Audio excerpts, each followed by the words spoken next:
Hello snowboarders of the internet, I am your host TC and today I will be reviewing the Nidecker Escape Plus. If you're interested in this board or any other boards or bindings I mention in this video, make sure you're going down in that description and clicking those affiliate links, and that way you don't have to go search in the internet and hope you find what you're looking for.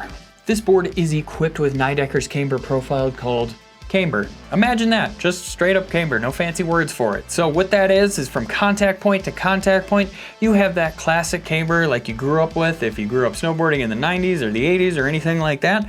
That's all it is. So what you're gonna get from that is just raw power, stability, and that performance that you're looking for. The Nidecker Escape Plus is offered in a 156, a 159, a 159 wide, a 162 wide, and a 165 wide. I rode this board at Copper Mountain where it was a stormboarding type of day without actually all of the good snow. So we did get a few inches of snow the night before, and the day before that it was warm and soft. So the day I rode this thing, it was pretty crusty with those couple of inches on top that just got pretty much pushed off to the sides right away during the day. But you know, we made the most of it, so it is what it is, and this board actually performed really well on that day. I used my Ride Fuse boots and my Jones Mercury FASE bindings. When we're talking overall flex on the Escape Plus, it's coming in at stiffer than the middle of the road.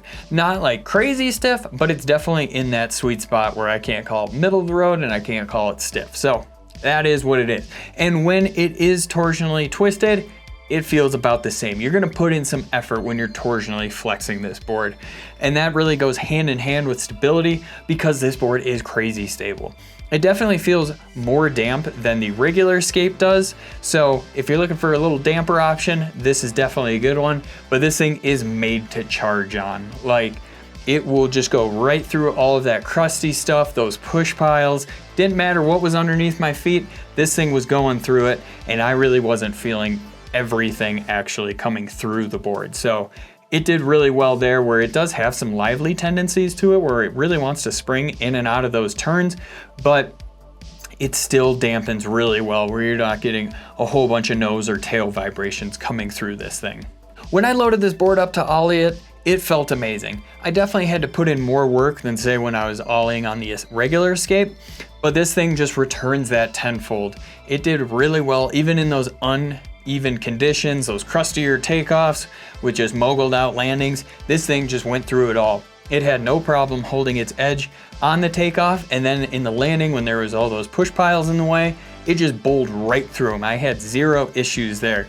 The one thing I will say is you do have to load this thing up a little bit more, but whatever you put into it, you're gonna get out from it. So just keep that in mind. You wanna go big, load it up extra, and that tail is gonna return all of that energy for you. While I have you here and you're enjoying this programming so much, you might as well like, subscribe, click that bell, and turn on those notifications so you don't miss any of our other scheduled programming. This board is not the most butterable board out there. Since it is camber from contact to contact, it kind of wants to just load up and fight you the whole way, but it's not like an all-out bar fight or anything like that where you're really just putting in a lot of effort.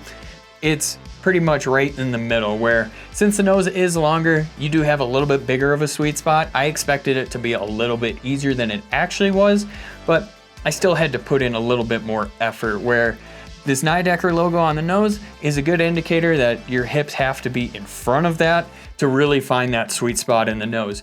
When you're buttering on the tail, it's a smaller sweet spot on it, but it actually holds really well, where I didn't expect it to really be that easy to butter on, and I shouldn't even say easy because it wasn't easy, but it was easier than I expected. So keep that in mind, where it does hold well, and it does definitely wants to pop out. So if you want to spin out of your butters or anything like that, it's got you covered there. This board carves extremely hard. The one thing I will say about it is you definitely have to do it with speed. On those short, quick carves, it does take a little bit more to get over. The faster you go on it, the easier it becomes. On those large carves, it does amazing. This thing really likes carving just long and smooth, as opposed to just getting over as fast as possible. The medium carves, they did really well. They pushed right through all of those push piles out there where I didn't have really any problems with them, where I was like skipping out or anything like that. It did really well. And yes, it will Euro carve, even if there's those smaller piles in front of you.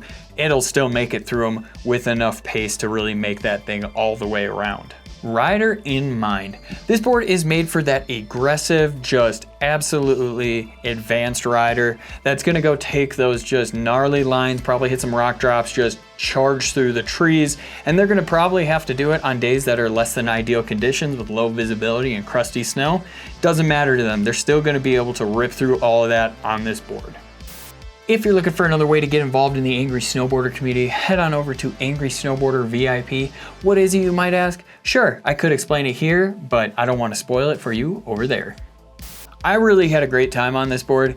It is a straight up charger that I didn't have to worry about what I was going over. I even took it to the park for a lap on the way out of the mountain really, and still had a blast on it, where hitting the jump line was great. Like, this thing does that really well. It likes to get in the air, but it also likes to hold an edge at full speed. So if that's what you're looking for, this is definitely a great option for you. This thing absolutely rips. I liked how damp it was compared to the other Escape, or just the regular Escape I should say, but overall super solid board, really fun, especially when you're riding in those shitty conditions. Comparable boards, the Jones Stratos, the Ride Deepfake, and the K2 Alchemist. Recommended bindings, the Nidecker Kaon Plus, the Rome Katana FASE, and the Jones Mercury. As always guys, I've been your host TC, and this has been my review of the Nidecker Escape Plus. If this just sounds like the perfect board for you, but you just don't know what bindings to throw on it, why don't you go check out one of the videos for the recommended bindings, and that way you're getting something that's gonna match it perfectly.